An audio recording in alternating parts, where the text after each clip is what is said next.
Operation Sindoor நடந்தது என்ன, அடுத்தது என்ன? Major Madhankumar, Annamalai ex IPS பங்கேற்கும் சாணக்கியாவின் உரைவீச்சு. ஜூன் 1 ஞாயிறு மாலை 6 மணிக்கு RR சபா, மயிலாப்பூர், சென்னை. அனுமதி இலவசம். அனைவரும் வருக. நாடு முழுவதும் வந்தே பாரத் ரயில்கள் இயக்கப்பட்டு வருகின்றன.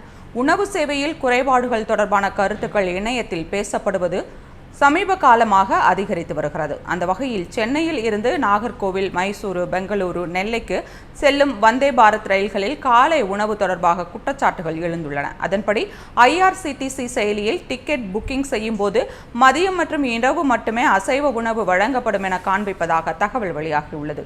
அவ்வாறு வந்தே பாரத் ரயில்களில் அசைவ உணவு வழங்கப்படுவது ரத்து செய்யப்படுவதாக பரவும் தகவலுக்கு ரயில்வே நிர்வாகம் மறுப்பு தெரிவித்துள்ளது. அதன்படி வந்தே பாரத் ரயில்களில் அனைத்து வேளைகளிலும் அசைவ உணவுகள் பட்டியலிடப்பட்டு வழங்கப்படுகிறது என்றும் சமூக வலைதளங்களில் பரவும் தகவல் உண்மை இல்லை என்றும் விளக்கம் கொடுக்கப்பட்டுள்ளது.